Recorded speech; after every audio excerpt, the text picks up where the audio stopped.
Why not invest? Oh, look at this. As judges, yeah, so, look, I'm really sorry that we're so late. We've had some technical difficulties. As you could say, we've had some technical difficulties. My computer has decided to go up in flames in front of me. I am now on my phone. So I hope you can all hear us and I hope you can all see us. Dan is kindly signed into our account so we can actually get this podcast on the go.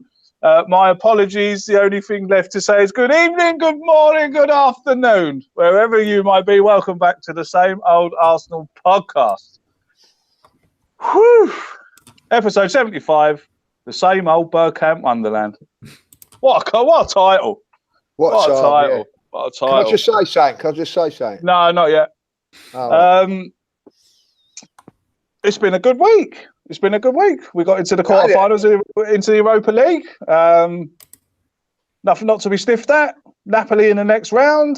I'll take it. Thank you very much indeed. That game has been and gone. Not much to talk about really, except the fantastic Aubameyang. Or even though he could have had 6, but he was still fantastic on the night. Everyone played well against Rennie. Had no indigestion after it, so it's all good. Quarterfinals, here we come. Napoli await in the quarterfinal. So unfortunately, Inter is upon us. International break for 2 weeks. We haven't got a game until April the 2nd against Newcastle. So tonight we thought we'd have a bit of fun, but I must warn you, please go slowly because Lee is having to read the chat box. Chat. Can I just say the chat box? There's no chat box here. I don't know what I'm looking at. There. Right, whereabouts? Oh, where's Harry when you need him? All I've got is just you. Right, show us your phone. Put your phone up to the screen. Oh my God! Right, that's it. Right now, turn it up so it's portrait mode. Do you know what that is? Portrait. Hold it up like normal. That's it. Now, Can you see a chat box at the bottom? Can you see the chat box at the bottom? No. Live chat. You can't see it, right? Hold on. I can't see it. What an absolute fucking disaster. Same old judges taking the piss. It ain't me. I'll get on to the introductions in a minute as we try and sort this out live. Bum, bum, bum, bum, bum, bum. Anyway, it was a good result against Rennes, I have to say, Result. Said 4-0. I said, but 3-0. I'll take 3-0. Right. I've got it. Crack on. I've got a donation here for £2 because we love Jason. Well, thanks, Jason. Thanks for coming on, mate. You just got me a fucking box of McNuggets. Can I turn my phone off now? Yes, do. Thank you. Good evening to you all in the chat box. Sorry about the little difficulties there. Now I can see you now. I can see you all. That's great. Joining us this evening from the Bergkamp Wonderland podcast, it is the great Danny. How are you, sir? I'm very good. Thank you very much for inviting me. It's been an absolute pleasure not to have to bother organising stuff because I hate it. Yeah, so I've met Kevin. That's one more of my list of Arsenal legends to meet. Very, very good, mate. But thank you for stepping up for me, mate. This has been an absolute disaster this evening. Half an hour late getting going, but Danny's come to the rescue, and we're on. The next man to join us, Jason from the Bergkamp Wonderland podcast. How are you, sir? I'm okay, fella. How are you, Bob? I'm all right now. The funny thing is, this isn't the first time I've seen this sort of thing happen. No. To be honest with you, it ain't the first time. It has happened. Well, I suppose the best thing is we can all laugh at it, which is good, I suppose. Try to enjoy it. So, yeah. Congratulations, sir, on Wales' emphatic Six Nations win, eh? How about that? Do we have to mention that? Really, Yes, we do. Yes, we do. Yes, we do. Easy. Oh dear. I loved. I have to say though, living in Ireland, England absolutely trolled about 5 million Irishmen at the weekend, going 31 points up, then letting Scotland come into it, and then making it level right at the end again. Ruined St Patrick's Day for them all, I think. Unfortunately, there's no video, but he is there, lurking in the background. It's only Super Kevin Campbell. How are you, sir? Hello, Craig. Hello, Lee. Hello, Danny. Hello, everybody. How are you, sir? I'm very well, thanks, guys. How are you? Very good, mate. Well, like I said, I'm all right now. And Mr. Judges, how are you, sir? Oh, well, what can I say? I'm very, very good as Evans. Had a good week, a good couple of results. So, quite happy, really, So, not been to Carl like some people, but I've had a nice time, So it's been good. Very, very good indeed. I'd just like to say thank you to Unique79 for his £2 donation, and that's because Jason is on the show. I love him. That's the message. So this is great. Yeah, Kevin Campbell. Oh, the people. Kevin Campbell in the chat box. Kevin Campbell is Kevin Campbell. It is Kevin Campbell. So we're going to start off with this question and answers. Lee, have you got anything you want to add before we kick off? Yeah, they're all on mute. How'd you do that? I like get on to that. I said they're all on mute. I don't need you on mute though. I need you not on mute. You're the co-host. Oh right, okay, obviously they can go away doing things. It's very clever. This is it. You see, they're professionals. Right. We're not going to hear them eating a chicken dinner in the background. No. I hope that my tax bill. Yeah. Like when we got invited on, when we got invited onto the Gooners pod, and there's me trying to be all professional, and all we can hear is you eating your chicken dinner. Well, that was because I was home late when I was, that's because you don't know how to mute. Yeah, yeah, that's right. I did in the end, didn't I? When you were scraping the gravy up. Yeah, well, that's what you do. Do you remember that was after a game? That was I rushed home. Very good. It was Southampton as well. No, it was Southampton, was it? Who was that? It was Southampton, wasn't it? No, it was a Sunday game. Yeah, it was Southampton when we won 2-0. Was that when we played on a Sunday? Yeah. Early. Was it? They had the cup final on that day. It was Man City versus. I don't know it was, but you've obviously never heard of motorway services to get dinner, no? No. We was at home and I went and watched the cup final in the pub, and then it went extra time. That's right. Yeah. You stayed and watched Man City and Chelsea. Extra time and penalties. It made me late, didn't it? Coming home for an Arsenal podcast. Anyway. Yeah, you should be sorry. Right, less of the silliness. Let's go. I'm going to start off with the Twitter questions first. And I'm going to start off with the best question I've ever seen. It's a good one, isn't it? I've ever seen in a question and answers. And I'm going to start with Danny. We're all get to answer this one, right? We all get to answer this one. This one comes in from Ian AFC. Thank you very much, sir, for watching us. And thank you for getting involved. Danny, if you could ask Arsene Wenger one question that he'd have to truthfully answer, what would it be? Does he have a pair of Chris Carpenter underpants? And is he a fan of the Barbican Pirates? No. A serious question would be, it is now looking like all these years that you got of grief about not spending the money, it looks like there was no money. So was it really down to you, or is it more likely it was never down to you, but you were just the man who took it all on his shoulders? Because I have. Do you know what? It's funny you say that, because that's what I have thought. Of all the bad, I wouldn't say bad things, of all the things I thought about him, and in when I was cross at results, and then when he left, and I have to sit back and say, was it really him? Was it really him? It looks like it wasn't. Yeah. But on the flip side of that, his management was going down the toilet. So it's catch-22. Kevin Campbell, what if you could ask Arsene Wenger one question, what would it be? The one question I'd ask is, He's eating his dinner, isn't he? No. Why? Daddy got me for it. Oi, who's eating the dinner? Shout Yeah. it, judges. I'd ask Arsene Wenger when he said about the second to last season when Arsenal got to the FA Cup final against Chelsea, and he said he's going to make his decision on his future. Why did he leave it to the end of the season? That's what I want to know, because there was anarchy amongst the fans. It was all going pear-shaped, and he didn't make a decision right until the end, and he signed another 2-year deal, which caused even more dysfunction amongst the fans. So that's what I'd ask. I think he should have got, like, when you were talking about him leaving, I thought the perfect time for him to go. We'll come to you, Jason, and then we'll get your question as well, Jason.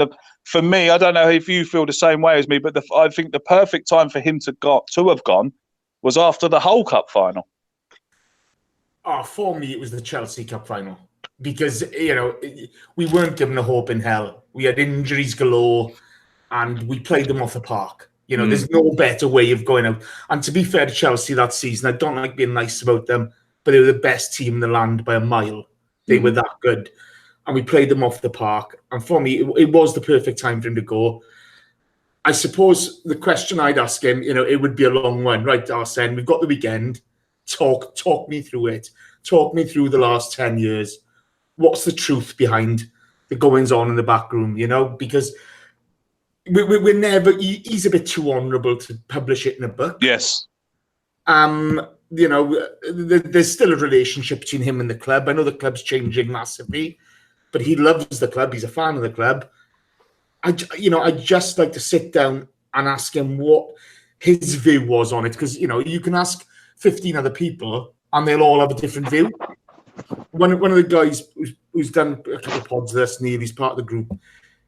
We were at the Bournemouth game last season, and he knows a lot about what's going on. And Neil's turned around and he said, it's time for him to go, but I think he's the one holding it together there.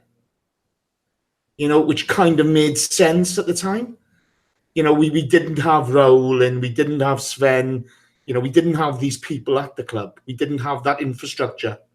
So that's what I'd like to know, but it'd take a weekend, if not a week, to go through it. That is a question to be answered at the dinner table with some steak and some wines, and imagine just sitting there munching on a steak, drinking a nice glass of red wine while he's telling us that bloody Gazidis bastard stitched me up. Judges, well, what would your question be? It is a real tough one, but I would have asked that. The obvious one I think is to ask is what Danny said. So I've changed that. My question would be to him is, what does he actually think of the Arsenal fans and giving him all that grief, and then the last game of the season, everybody going mad over him? I'd like to, you know, genuine thoughts of that, because I felt a little bit of that wasn't quite the way that things should have been done. You know, I felt that, you know, people that were abusing him and all that, that were glorifying him, and I felt that was didn't sit right with me. You know, even at Huddersfield last game of the season, they was all saying you wanted him to go now, you wanted him to stay, you know, and things like that. So I would actually ask him, you know, I mean, what is his actual thought of the Arsenal fans? And I'd like to put a little two-part question into that. Why has he never come back and watched the game? That's very interesting. Very, very interesting. And that's a good question in itself. Danny, let's ask Danny what you think. Danny, why we see it all the time, managers get sacked or they leave on good terms, i.e. Alex Ferguson. Kenny Dalglish, list goes on. Let's just take Sir Alex Ferguson as the prime example. Danny, why don't you think Arsene Wenger has ever come back to watch a game? Because there's plenty of morons in the crowd that might give him or his family abuse, because unfortunately Arsenal is full of moronic fans. Not completely full, but there are enough there to make his life a hassle.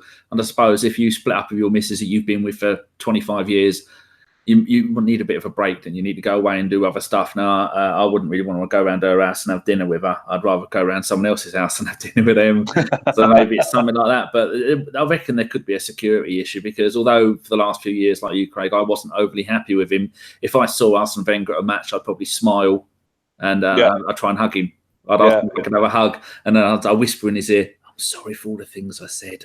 Yeah, absolutely. Just like me. I mean, look, I've gone mad after games when Arsene Wenger was in charge, but it's not because I hate the man. I've never hated the man. I'm frustrated with the man. I got very, very frustrated with the man, trying to do the same thing over and over and over and over and over again, and not getting anywhere. As a supporter, I think I'm allowed. I was allowed to be frustrated with that. Kevin, what would you say about Arsene Wenger coming back to the Emirates? Do you agree with Dan? Do you think it'll be a bit too hostile at the moment? I don't think so. I think the send-off was quite fitting, although the fan base was split. When you really look at it, I just think the break was good for Arsene Wenger, and it was good to give Unai Emery the time to actually start to get his fingerprint on this team. Because when you actually look at the squad that's left, most of it's Arsene Wenger's boys. Now, if Arsene Wenger keeps showing up and results didn't go well, Unai Emery will get questioned.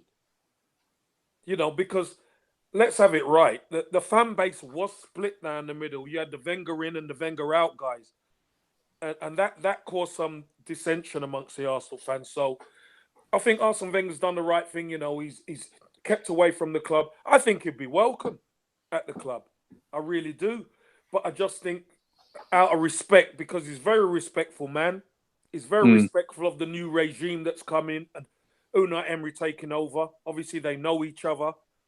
And that's why I reckon he's staying away, because he wants Unai Emery to have carte blanche, really, with the squad.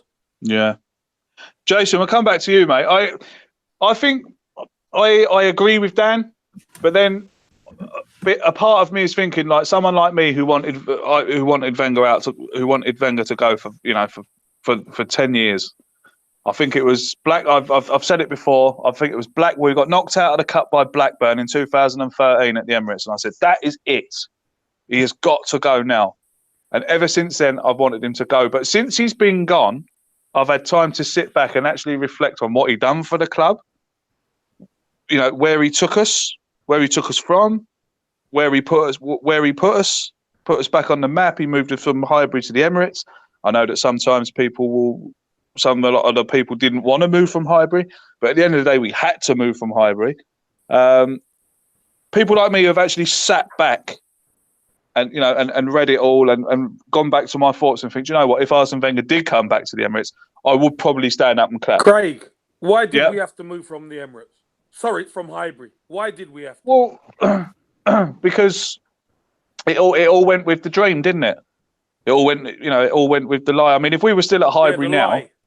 Yeah, if we were still at Highbury now, the question is, if we were at Highbury now, would we still be up there?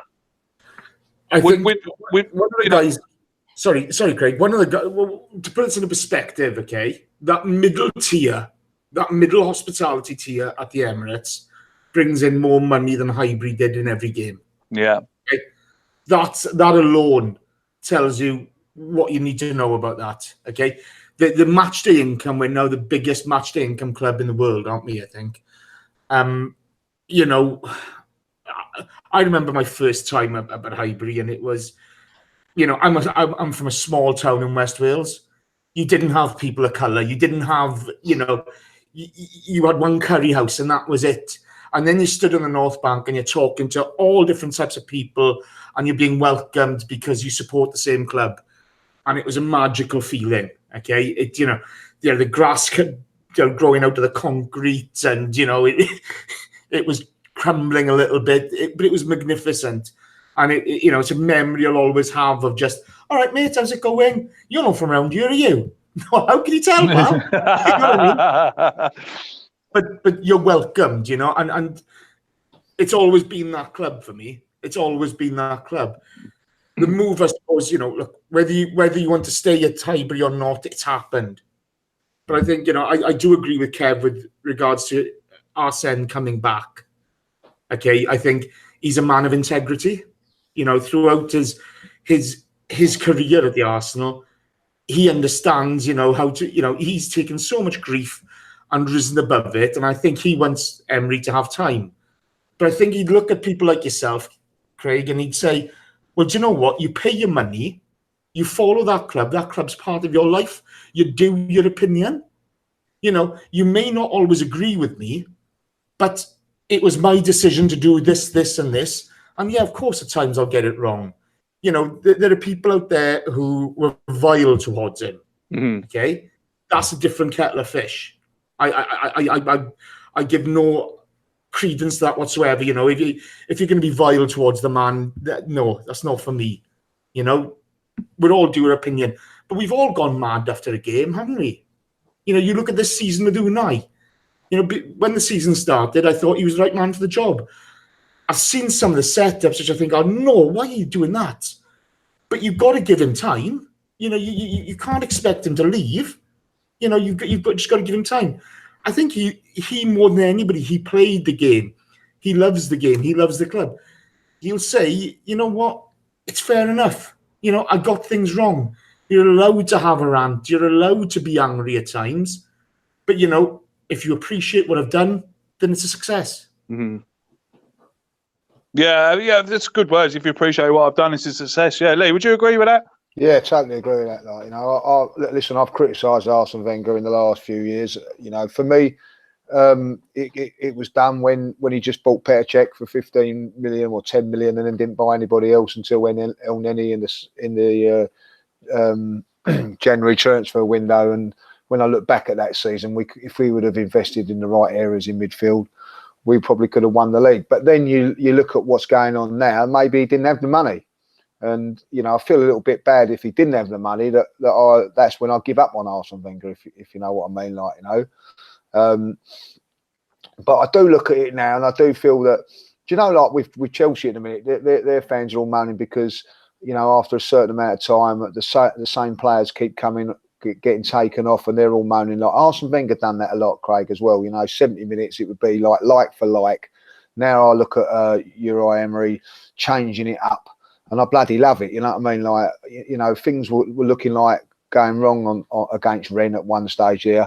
He said, right, I was shouting at skip Mesut Ozil off, takes Ozil off, not because he was having a bad game, just needed to get that midfield back. Brought on Mkhitaryan within 2 minutes, we're 3-2 up, and you think, that's what you want from the manager. And I felt that Arsene Wenger wasn't getting that. Now, in his first 10 years, he had the best players, Craig. He had the best team. When you've got people like Vieira, Perez, Lundberg, Gilberto in your midfield, players like that, Petit, you're going to win more games than you're going to lose, But in saying that, he brought in football that, I never thought I would see, It was fantastic. We had that fantastic, so I'm going to say that fantastic team in 91. And then after that, George Graham, it went a little bit sour, in 94, 95. And, I was thinking, oh, my God, what am I watching here? But then, Arsene Wenger came in and just I don't know, took us to a different world, a different level, And that was fantastic. I'm with all you guys when it comes to Highbury. I can't stand walking past there now. I don't like it. It's, to me, that's why one of the main reasons that I supported Arsenal Football Club was because of Highbury. The North Bank. It was just something special. It was something special. Like kids now growing up, going to the Emirates are not going to have that. It's not the same. It's and totally agree with what we're saying there about corporate and that, but that's not just at Highbury. We went, me and Kev stood at Old Trafford a few before Christmas. The atmosphere at Old Trafford is not the same as what it was. Anfield's not the same. I can tell you, watching Everton-Chelsea yesterday. You know, Everton was always a real vocal ground to go for. You know, fantastic old school ground. Even that's gone a little bit quiet now, like, you know. So I think it is the I don't know whether it's the fans, the real fans are getting outpriced. I don't know, but like, I think that's modern day football now. But you know, Arsene Wenger, you know, he took us to a different world, and unfortunately, you know, I think that when I look back on it now, I'm always a little bit difficult, because after that Chelsea game, that was probably one of the best cup finals I've ever been to. You know, I mean, it was just as we said, fantastic performance, absolutely brilliant performance, and perhaps he should have gone and left at that time. But I always felt that, you know, he was on a roll, and could he just take it back to? Oh, there's always part of me wanting him to do it. Do you know what I mean? Let's take us back, Arsenal, where we belong. So I've all, you know, so maybe I'm guilty of that as well. I'd criticise him 1 minute, and then the next minute say no, he's got to go. But there was always part of me that wanted him to just prove everybody wrong. But unfortunately, he couldn't do that. Yeah, I'm with you, mate. I'm with you on that. I wanted him to prove it. Even though I shouted and ranted and raved about him, I still wanted him to prove me wrong. Yeah. Every week. Come on, this is it. You know, playing Man United, we're playing, prove me wrong. No, got beat. You know, Spurs, come on, prove me wrong. Oh, no, got beat again. You know, you even talk about... Sorry, you even talk about George Graham, you know, he went to Spurs, you know what I mean? But he was at the Emirates a couple of weeks ago, and everybody wants his photo, and I've forgiven George, you know what I mean? Time is a great healer. Yeah, exactly. So, you know, but I do feel with Arsene Wenger, there's a lot of people, Craig, that have gone over the line, so they can never come back, if you know what I mean. Like, you know, I think that if I'll be honest, I went right to the line. I didn't go over that line, but a lot of fans went over that line. Some of my mates included went over that line. And I don't think you can come back from that now. No, I don't think I went over the line. Well, I'm up for being proved wrong, but I don't think I did. Might have gone up to it, but yeah, I went up to it. I dug my toe in it. Yeah, I don't think I went over it, but I'm open to be proven wrong. Yeah. Okay, let's move on to the next question. That was a good question, because that was taking like half an hour to answer. Brilliant. This one comes in from Richard at AFC Wasty. Thank you very much, Richard, for your question. And he wants to know, we'll start with Danny again. What's your opinions on why we got such an indifferent away record compared to our home record? Is it the manager's tactics or different mentality? That's a good question. That's something that has always concerned me. Whether you move into a new stadium or whether it's a new manager, that quite often it does seem that you will be better at home than away. And quite often, last season we were awful away. We go almost up to the end of the season without winning a game. Yeah, mate. And this season we've won quite a few away. But until I looked at it, I didn't realise that at home this season we've lost one game, drawn two, and won every other game. Yep. Which is another thing that you would people aren't giving Emery credit for. But as for the reason why, I don't think as a professional the atmosphere or where you play should have any difference to do with how you do. So maybe it's got down to something to do with when a team, when a visiting team comes to play Arsenal, they always up their game. Maybe opposing teams up their game when we're the visitors. Yeah, good answer. Yeah, no idea. Yeah, I just want to add on that because saying that we've only lost one game at the Emirates all season so far. Obviously, Manchester City at the start of the season. We're also the second highest goal scorers in the division, behind Manchester City. It's madness. Emery's doing. I laugh. I had to laugh. Emery out banners. There wasn't the banners, but Emery out tweets almost. And all this business. Oh, yeah, almost. Emery out tweets. Starting up, getting the banner ready, getting the band back together. The Emery out tweets came on Twitter, and I just sat back in the chair. Going, oh my God! It's been 7 months. But I don't care if it's been 7 months. Get him out! Get him out! We're not Chelsea, are we? No, and then the same people that were telling me to get him out on Thursday. Oh, what a result! Emery deserves all the credit for that. Oh, what a man! So our fan base is the best. Cool. Yeah, it's the best fan base for that kind of thing. Especially when I lie in bed scrolling through my timeline. reading some of it. It's quite funny. Kevin Campbell, I've got a question for you. I want to know, when you were in the changing room at half time when you were playing for Arsenal. Now, I've always wondered to myself, Arsene Wenger, did he really lay into the players?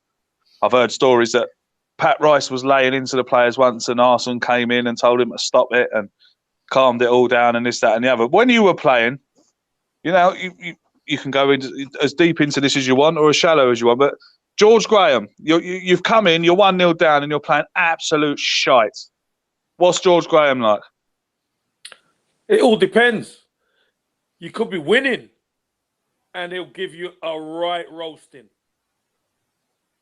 But you could be losing, but doing exactly what he wants you to do, and he'll say, "Keep it going, guys. All we need to do is do a few adjustments." Yeah. So there's a saying in football: you won't accept in a defeat what you'll accept in a victory.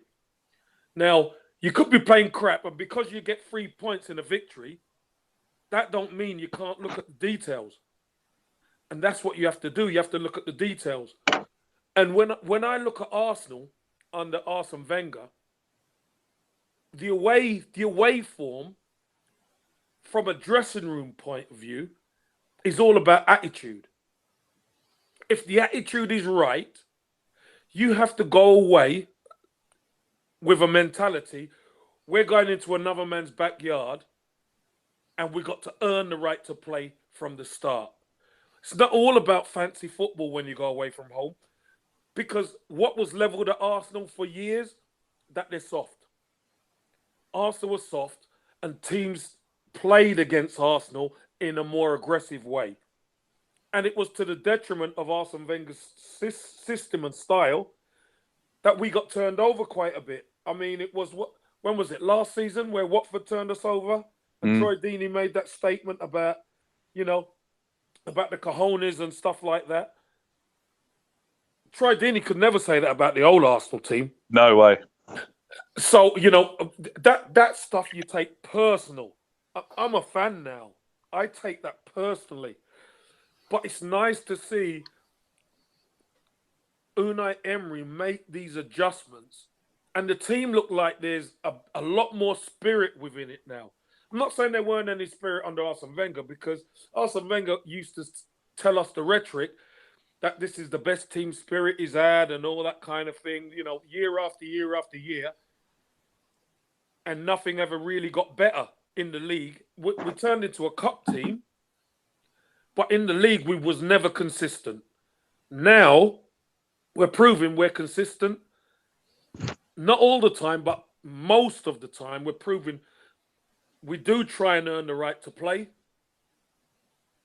Unai Emery has seen was a lack of tenacity in the middle of the pitch, which we've known for how many years? Mm-hmm. We've said, Vieira and Gilberto and all these guys, have never been replaced. He brings in Torreira, somebody who's turned into a bit of a cult hero right now. It's only in his first season. He's been at Arsenal, 7 months? So Unai Emery's doing a great job in trying to address the issues in his first season that Arsene Wenger never addressed. But I'm going to go back to that point where George Graham would go ballistic if you're not doing exactly what he wants you to do. And if you're not doing what he wants you to do as a player, you're coming off. So whether you're winning or you're losing, it don't matter. He would want you to have the perfect game. When you came in '89, when you came back into the dressing room, what was the first thing he said when he came in at the dressing room? What, at Anfield? Yeah.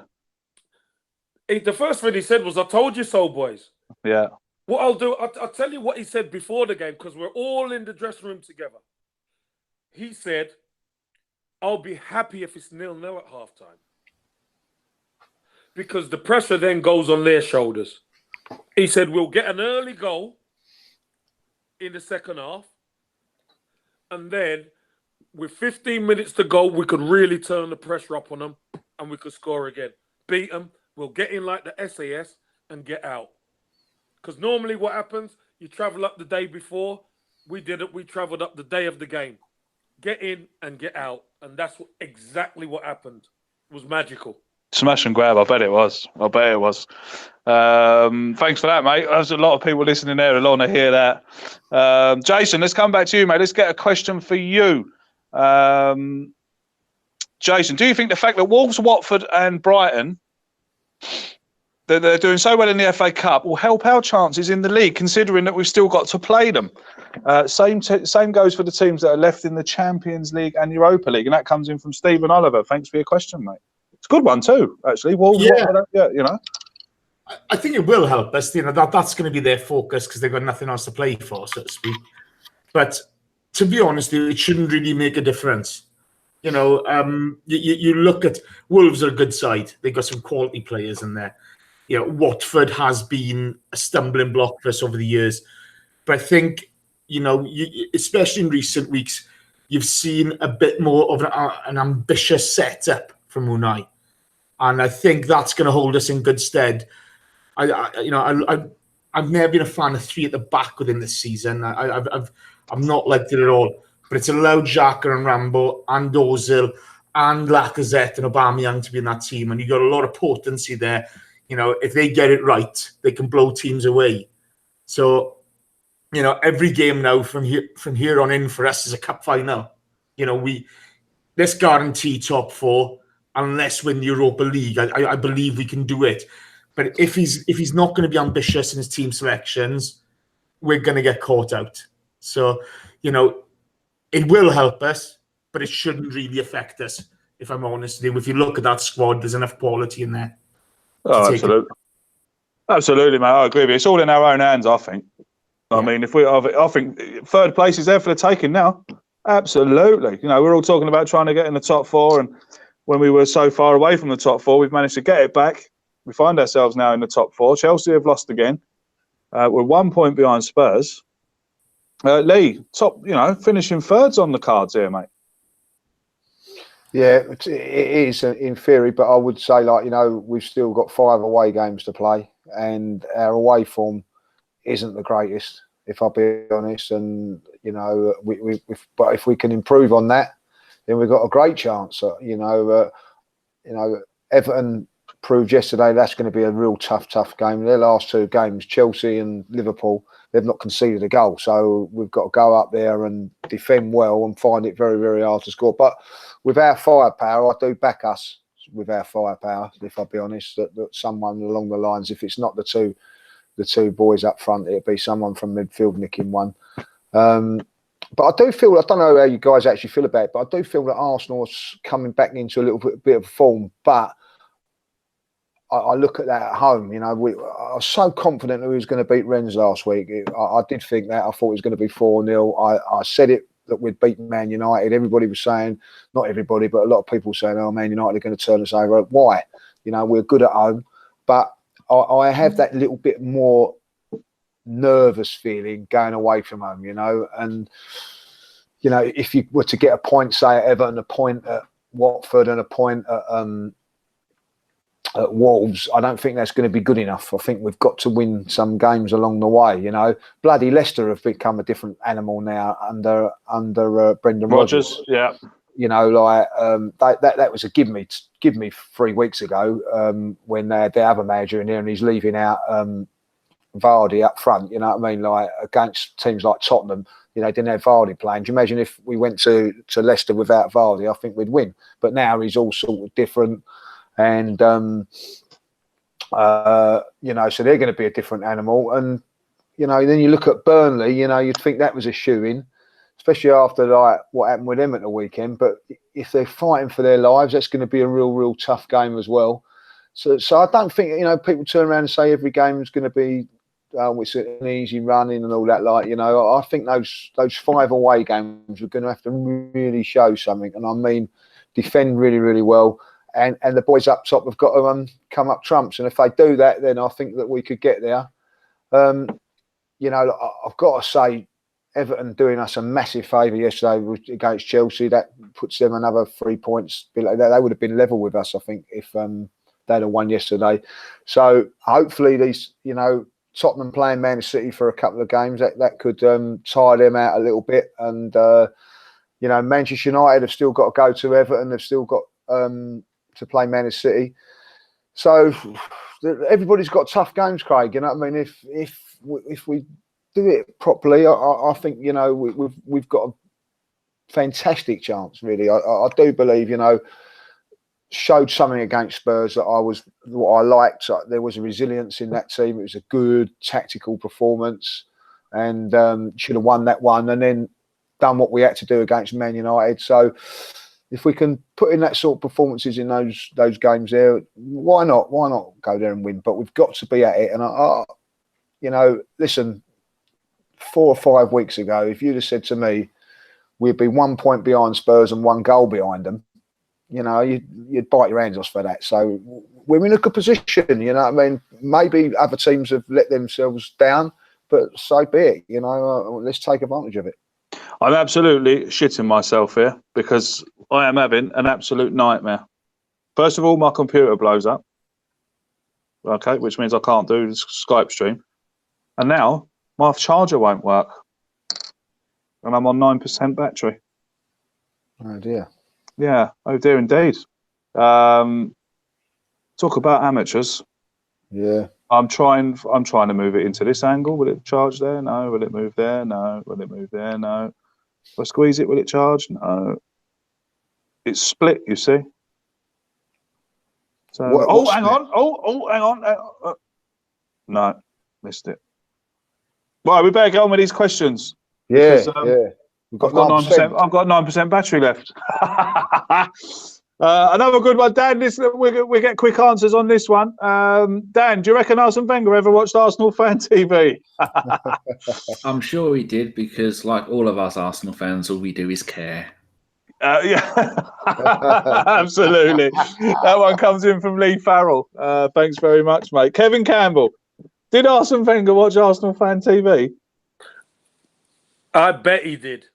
I bet he had to, surely. I bet he did. You know, it's a manager's job to keep on top of everything that was going on. And I think Arsene Wenger, he oversaw everything at the football club.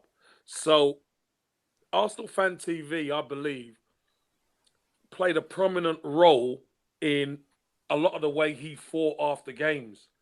Because as a manager, it's your job to try and keep the fans happy.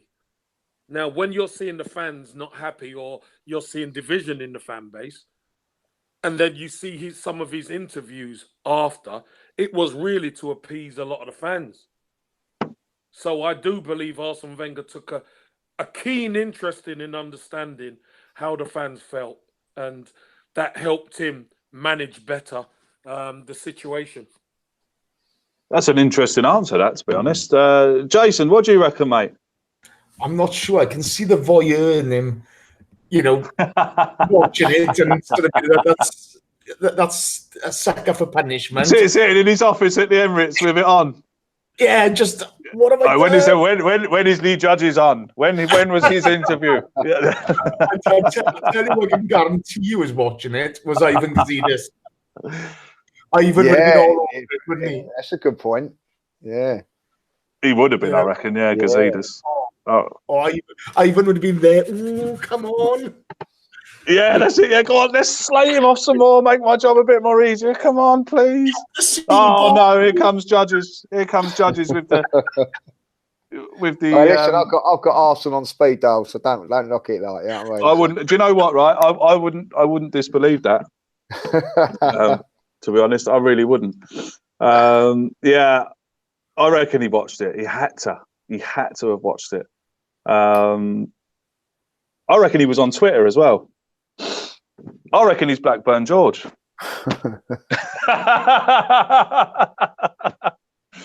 know what? Someone or like his PR. Someone must have. Yeah, someone had to. Someone had to watch him. Or someone had to watch. Surely someone from the club. I mean, they made their name had to be changed, didn't it? From Arsenal Fan TV to AFT Media, I think. You know, I don't mind it, to be honest. I don't get all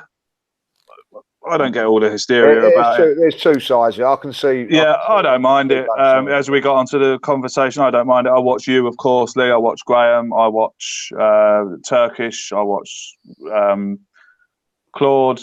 You know, it's really easy to watch the people you like and not watch the people. I'm not saying that I don't like them. I just don't agree with what they say half of the time.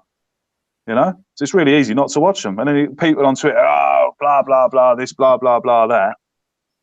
I think Just don't watch it. It's changed a little bit over the last couple. When I first started going on it, it was more raw. You know what I mean? Yeah. Like, Yeah. You know what I mean? I feel now that a lot of people on it, and I'm not criticising or saying anything like that, that are on there for clicks and things like that, and you know, saying things that I think I'll have to say something controversial or something where when I first went on it, it was raw how you felt about that game in particular and how it was, you know what I mean? Yeah. And I do feel that that's changed it a little bit, if I'll be brutally honest. But you still get the honesty from the fans and how genuinely how they feel. You know, as a fan, if I don't go to a game, say like a European game, I'll tune into it more because I want to get, you know, what the fans are feeling more than anything, if you know what I mean. And you can relate to sometimes how you feel, but I do feel that it has gone away from the rawness. I think that's the way I can put it, like, you know, of what it was. But it's the thing is, Craig, it's so popular now, like, you know what I mean? You know, they even done a thing on the BBC about it last week. You know, it's gone absolutely crazy, and it does open doors to certain things. You know what I mean? And you know, I've been fortunate enough to go through one of those two doors, and you know, some more than others. You know what I mean? Like, I think they're all off to Dubai next week. You know what I mean? Like, it's just incredible that these sort of things can happen. Like, yeah, you know? yeah. Listen, mate, this has never happened before. I've got to go because my phone's going to go. So you're going to have to take the reins, and I'm going to tweet you some questions. All right, no problem. From the chat box. My phone's going to run out. It won't charge. My computer's bollocksed. So I don't know how many questions I'm going to get over to you. I think I'm going to have to spend some money tomorrow. I've got a few because there was a few I can go on to. Yeah. Keep an eye on your Twitter. Goodbye, everyone. Thank you very much, Dan. Thank you very much, Jason. Thank you very much, Craig. Yeah, It's been a pleasure, Cheers, Craig. Craig. Kevin, thanks very much. I shall carry on watching. Hopefully you get some charger. You got another charger? No. Go find another charger, plug it in, and come back. We'll be waiting for you. I'm not at home. I'm not at home. I am not at home. I am 10 minutes away from home, and I haven't got another charger. What do I want two for? Well, yeah, I could have put my foot in it there anyway. How much you got on your phone? 4%, which means it's going to turn off any minute now. Low power mode. It's in low power mode. Oh, I'm trying everything for you. See you later, Craig. Yeah. Bye. Right, we'll go for another 10 minutes. Is that all right, boys? Like, you know, I've got a couple of questions here. Yeah. What is your feelings of a club legend like Patrick Vieira saying that he wanted Arsenal to lose to Rennes last week? Danny, you can go first. Go on. We'll go with you first. Well, is it one of those where he said it in French and it's been mistranslated? Because that happens all the time. It could be lazy journalism. I wouldn't think Patrick Vieira would say anything negative about the club. I know quite a few fans. I'm not Patrick's biggest fan for the way that he demanded to leave Arsenal, much like the way Thierry Henry demanded to leave. Personally, I want people to be legends at the club. People like Bergkamp, Wright, Adams, Dixon, ones that stayed at the club for their entire career, and they could have gone elsewhere, but they decided not to. They stayed right out to the end. So nothing personal against Vieira, but I'd like to see him say it and then get someone who speaks the language, speaks French, to translate it. Otherwise, I'm not going to believe it, because there is no reason for that. It's not like he's ever going to manage Rennes, because he's at Nice at the moment, isn't he? Yeah, I think that's the club he's at the moment. It's not like Rennes are going to be a step up for him if he ever wants to manage them. So he's saying something nice about them. Then his next step up will probably be. I wouldn't be surprised if it was an English team or maybe an Italian team, because he spent some time there. So I don't know why I'd say it, and whether he said it or not, I don't know. I probably think that he didn't say it. Jason, if I'm honest, I don't care. You know, he's at a different place in his life now. He's the manager of Nice. He's looking at the French football. Who gives a monkeys? You know, he was a legend of this club. It's not going to change my mind on how much I loved him as a player. It's not going to change my mind on, what he did for this club. It's not going to change my mind that I was gutted that he left. But, every year you had that media frenzy over him going, apparently he was in talks with United, this, that, and the other. He did right by us when he played for us. He's a legend. He's magnificent. He's at a different stage in his life. Good luck to the guy. Yeah. Don't care. I'm with you on that, Jace. Kev, what's your thoughts on that? I'm not bothered one bit, to be honest with you. Yeah, He is French. He's not. Look, these guys played for Arsenal. When they played for Arsenal, they were fully committed, but he's not an Arsenal fan. So he's a Frenchman, and obviously he's managing in the French league. So that goes with the popular vote, doesn't it, to want a French team to win? Yeah, I agree. He probably knew they were going to get turfed, but it's nice for him to say that and to try and give them a bit of confidence. But it makes no difference to me. We all love Patrick Vieira and what he brought to the team, and when he left, he left in some difficult circumstances at times, questionable, but his legendary status, as Jason said, is cemented. So I don't look too deep into that, Lee. No, no, I always look at it, what they've done on the pitch. Afterwards, they can say and do what they like, you know what I mean? It's, for me, total legend, and I've got no problem with it neither. I think probably the best midfield player that I've ever seen at Arsenal, so I'm not too overly keen. It's funny that people seem to take a little bit of issue with it and some don't, but there you go. This is a good question coming. Where for next season, what positions should Arsenal strengthen in next season? Where should we looking to do to go? We'll go with you, Kev, first. Go on, you can go first this time. Are you ready for this? Go on. Right. I think the goalkeeper position, I think Leno's great. He's had a good season, second half of the season. But obviously, Petr Cech is retiring. So that's a position I believe we're going to have to strengthen in. I think fullbacks, we're going to have to strengthen. I know Maitland-Niles has been doing well, but he's not a fullback. We're going to need another dominant centre half, I believe. Need to spend some real money. People talk about Koulibaly and stuff.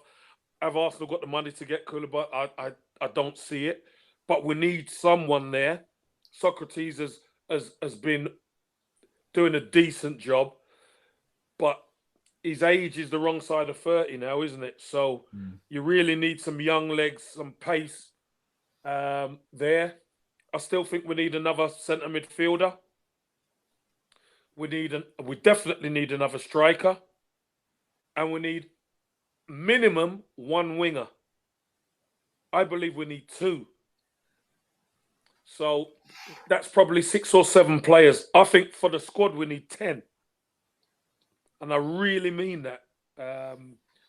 If we're honest, to really compete and go for it, because it's going to have to be a squad game when you're in Europe. Arsenal going to need 8 to 10 players for sure. Good level.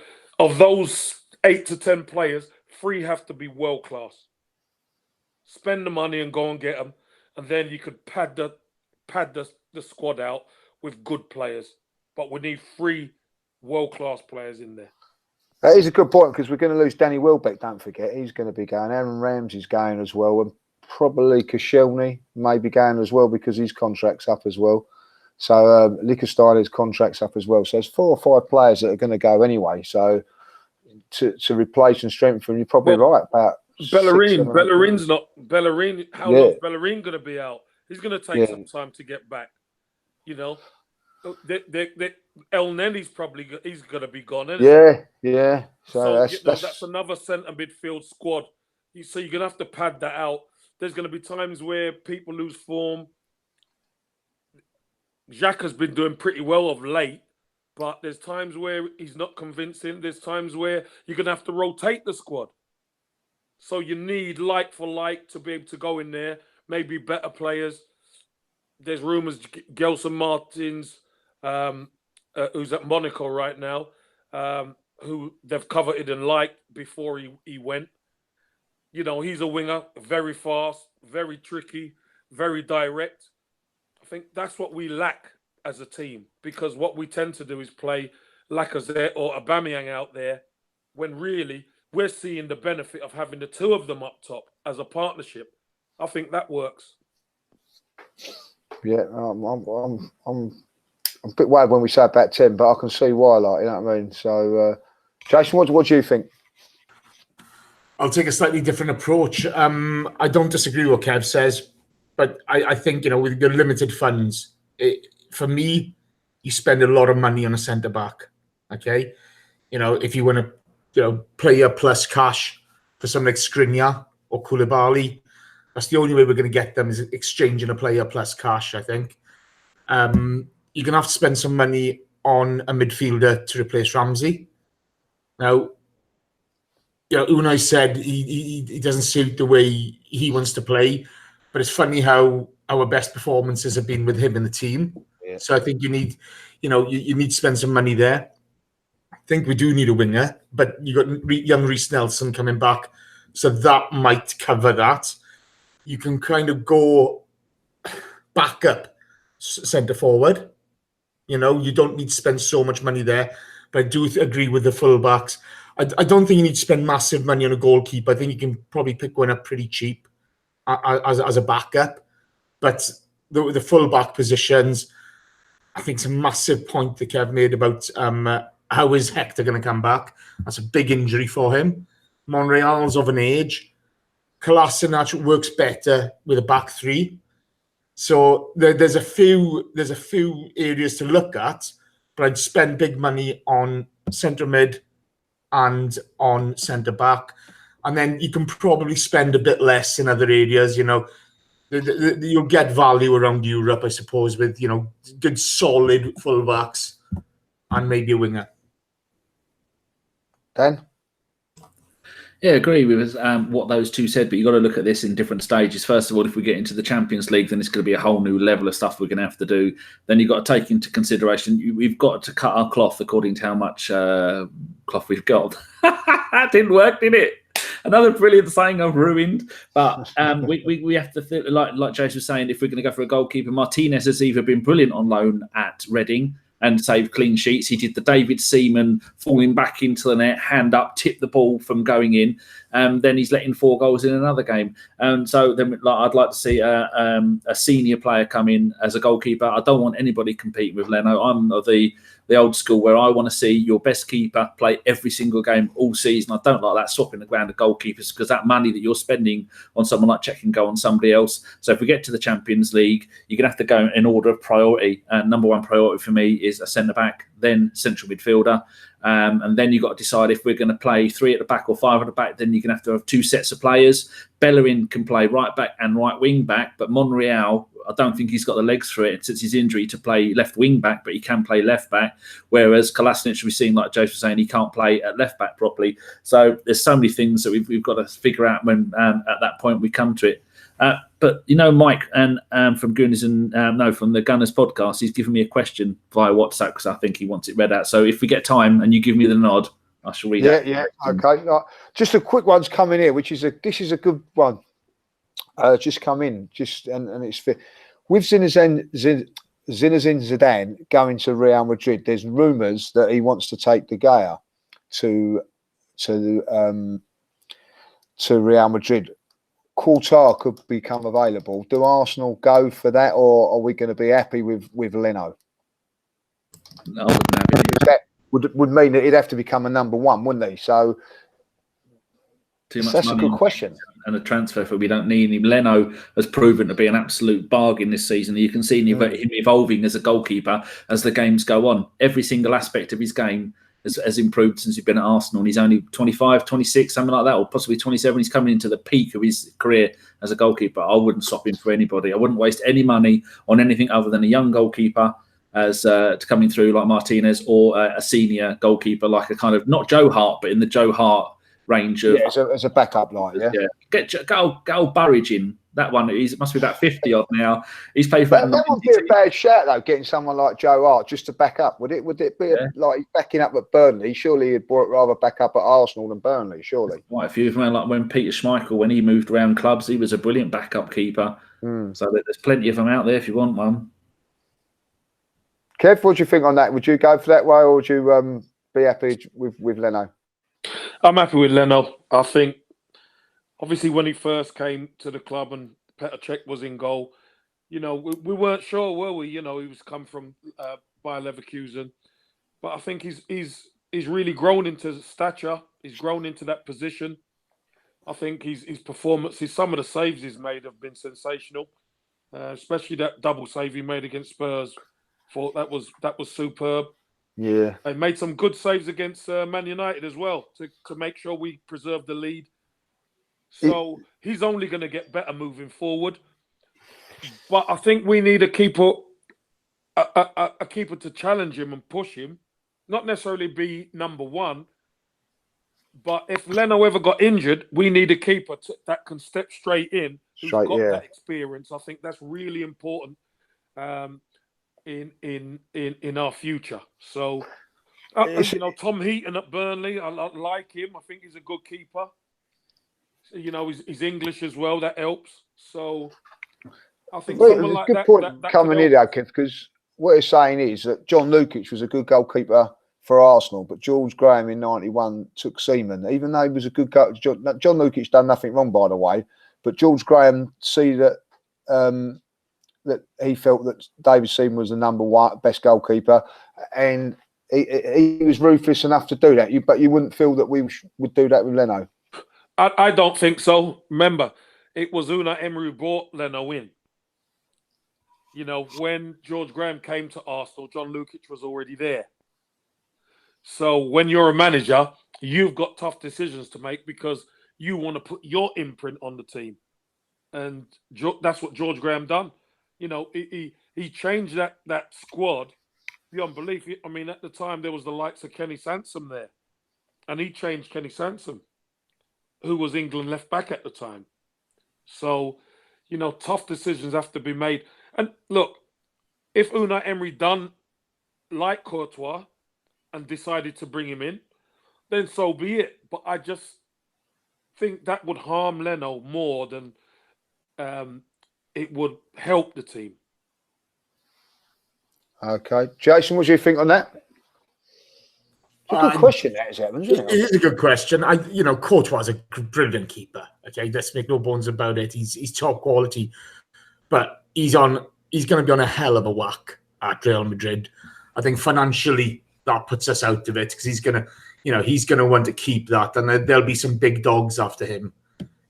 As a goalkeeper, I agree with what Kev says. You need that competition, but I think there's going to be a plethora of very good keepers around Europe who aren't going to cost as much and who can help develop Leno.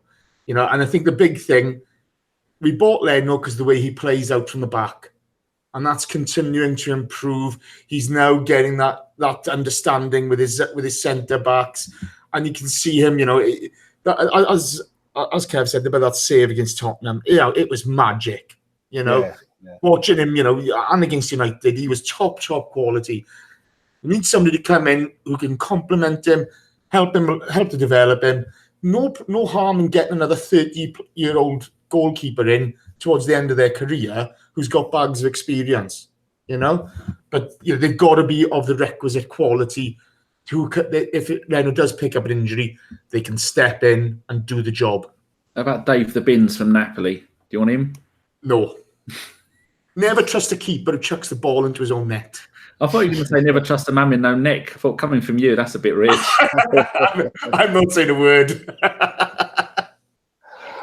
Right, go on then, Dan. What's this question? We'll leave it. We'll do this as the last one. Come on in. Okay. What is it? I don't know what it is. So. Oh, no, it's nothing bad. He says, it's Mike. Of course it's going to be bad. He says... Well, got to be careful with Mike, you know what I mean? So... He's tucked us up a few times. Says, here's a listener's question. Which of the following three choices apply best to Monchi? For people listening, that is the technical director, or was it head of football? One of the two. That is that. He went from Sevilla to Roma, and now he's gone back to Sevilla again. And he was rumoured to be coming to us. Does the same job as Mark Overmars, and who's the bloke who got the ump and left? I'm terrible with back. Mislintat. Yeah, bless you. That's well that kid. Right. He says Said one. it right as well. So is it 1, we dodged a bullet. 2, he can go F himself. I'm not sure if we're allowed swearing on here. You like have morals, unlike our pod. 3, Monchi is a Spanish suck-ass pony, like loser, twat, piece of turncoat, effing, gonorrhea-infested a-hole. And then he's ended it with hashtag Super Kev in, and I think he wants Super Kev to be the new director of football.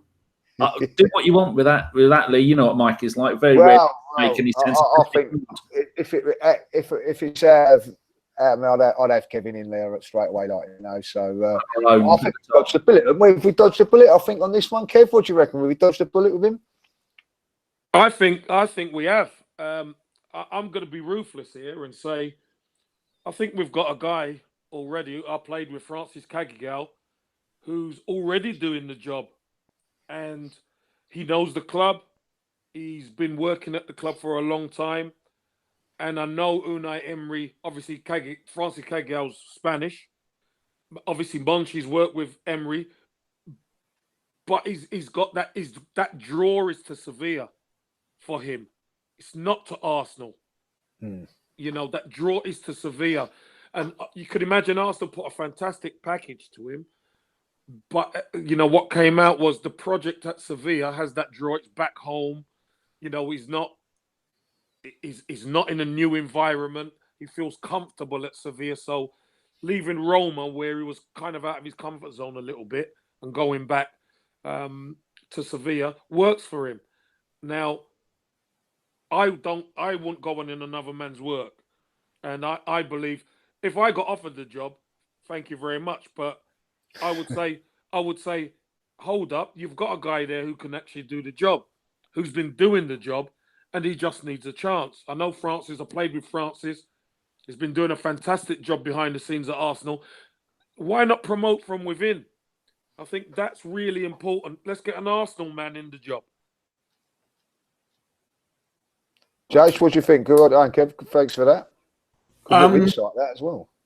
Yeah, look, you can look at it a couple of ways. You can look at it that he's bottled it.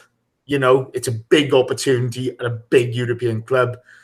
It hasn't gone well for him in Roma, and he doesn't fancy that risk again. Or you can look at it that look, he just wants to go home. He hasn't enjoyed the move to Roma, and that's it. Whatever. He was never with us. It doesn't really matter. The big thing about the next appointment, whether they appoint from within, I don't know how to pronounce his surname. I do apologize, Kev. But Francis, if they promote him, it's a long-term role, isn't it? This technical director thing, it's bringing through players who are going to serve us long-term. It's getting the big buys. It's developing the youth boys, so that they're right and ready to go into our first team. So, you need somebody who's going to challenge the status quo in there, who's going to fight the corner for the players that he thinks is right for the role. And, they know their own mind. And there's nothing wrong with promoting from within if the guy is capable of doing the job. He's an Arsenal man and he can keep that identity part going. But it's a long-term role. And people, Monchi hasn't been at Roma this season, has he? It's fallen flat on his face, I think. Am I right in that? It's not a season. This is a role which takes time to develop. And 18 months he's been there now that he's left. 18 months, sorry, not 2 seasons then. This is a 3 to 4 year period. You've got to be doing well at this. And so it's a long-term project. And that needs to be bear. You need to bear that in mind. Dan, am I in the minority here? Because I don't give I'd rather see players. We're worried about directors of this and who's coming in and all that. I don't really. Is that a big thing now or whatever? I'm not really that fussed whether it be if it's Francis comes in. Great. I didn't know that, but Kevin's given us some good inside information there. Brilliant. If it's Mark Overmars, I'm sort of thinking. leaning toward, Mark Overmars used to play for Arsenal, so yeah, let's have him in. You know what I mean? So is it really such a big thing for us fans to worry about?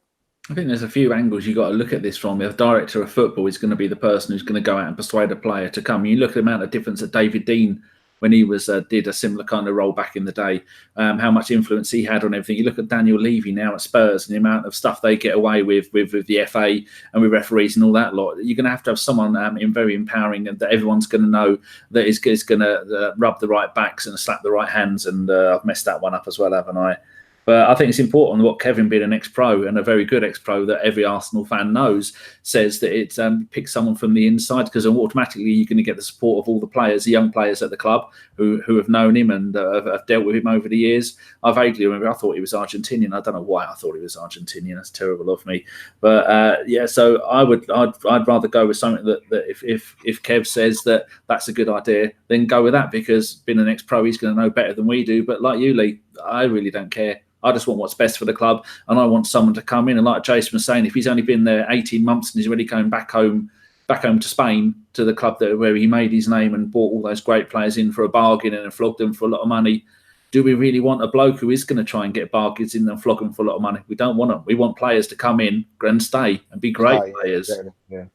Yeah. But do you mind if I jump back in there? But look at Ajax a couple of seasons ago. Okay, Europa League, not really challenging properly, and now turning over Real Madrid, coming through the fore, bringing those young players through. I think it's important for a club of our size. We haven't got the Man City money, we don't have the Man United money. You have to have a steady stream of quality players. Some that are going to be first teamers for 10 years, and some that you are going to sell on for a profit. It's an extra revenue stream.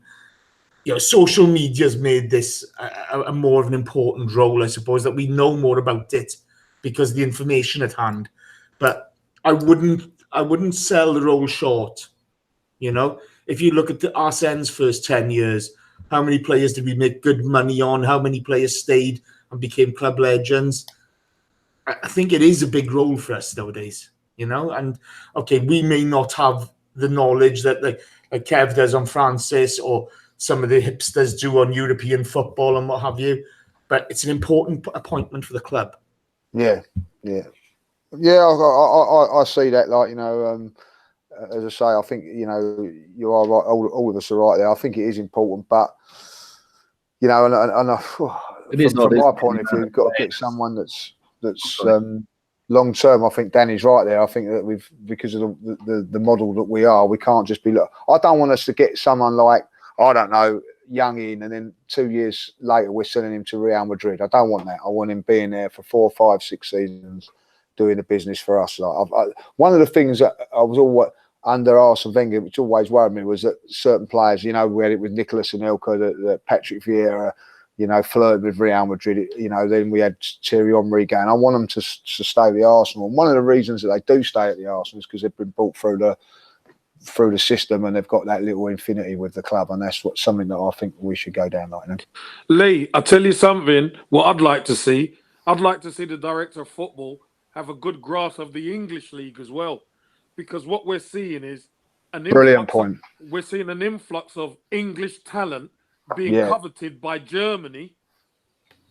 What they're going to do, they're going to develop the talent and sell it back to us. Yeah, for a massive profit. How crazy are we? Why not go and get the talent? Like the James Morrison at Leicester, Harry Maguire. Go and get these players. Yeah. Because, do you know what? Having that English spine, Arsenal haven't won a title since they had Sol Campbell at centre-half. They've never won a title without a British centre-half. Exactly. That is so true. That is so true. And the other thing is, Kev, on that, a little bit more about it than me, but with Man City. But, half of those players, they're never going to get a game for Man City. So why can't we go in and nick it like Foden or someone like that for, why are the German clubs nicking them and we're not? Look, the bottom line is this.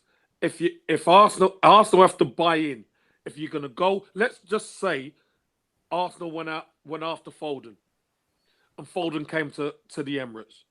You have to play him. You can't mess about with the kid because he's at Man City. He's playing sparingly, but he's getting minutes at times. Jadon Sancho left because he weren't getting in.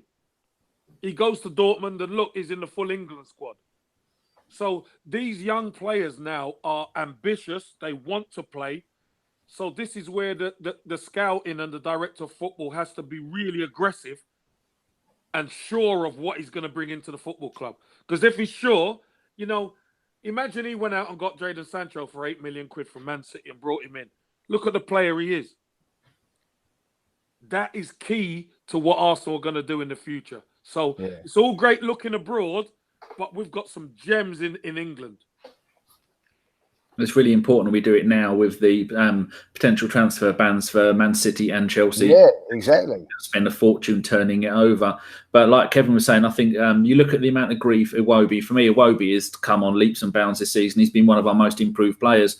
So many Premier League clubs don't have the time to persevere with young players, especially those young wingers, where that game doesn't just come to you automatically. That's something you build up as you get better as a player. And all these fast wingers going over to Germany, that's that. I mean, imagine if Iwobi would have had a season in Germany, could have made him a much better player a lot quicker. But I don't think it mainly comes down to the Premier League teams don't have the patience to deal with it. They want instant glory from a player. If you can't do it straight away, they'll get some player from outside of the UK to go and do it for half the money.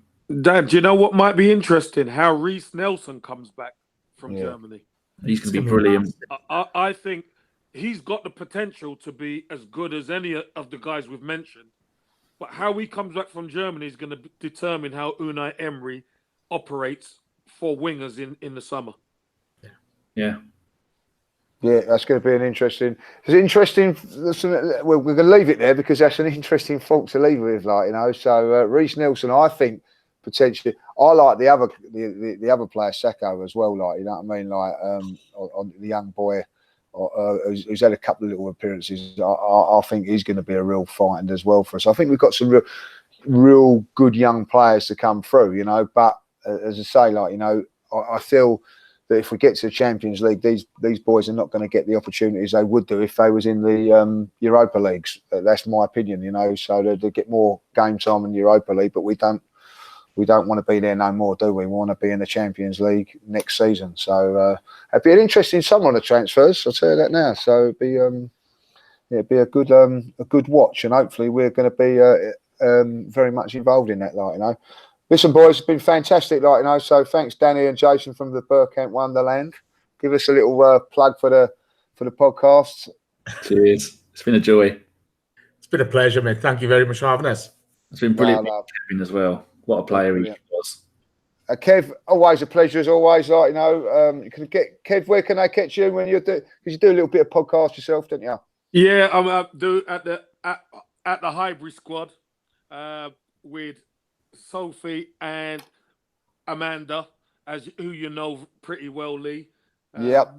We do it there. And if anybody wants to contact me on Twitter, it's at #1 Kevin Campbell. So for Kevin Campbell, that's what it is, Lovely meeting you, Nathan, Jace. Lovely meeting you guys. It's a pleasure meeting you after standing on the stands watching you. Nice. And now I'm like a fanboy at the moment. It's great. You just give me the nod, Lee, and I'll end the show. Okay, no worries. So thanks for listening. Obviously, I don't know how many people have been listening and watching it today because I've got no information. Craig's gone, so he's off to Curry's tomorrow to get a new computer. I think, So we go from there, So I know that he didn't mention our sponsors, FansBet, as well. So I better give him a little plug before I go. So thanks for them for what they do as well. Superb FansBet, by the way. Superb FansBet. We have got good affinity with them. So if you want to bet, that's the bet to go to. And that's that. So thanks for everybody that's watched and listened and whatever. So obviously I'm not as good as host as Craig. So thanks for joining us. And until the next time, up the Arsenal.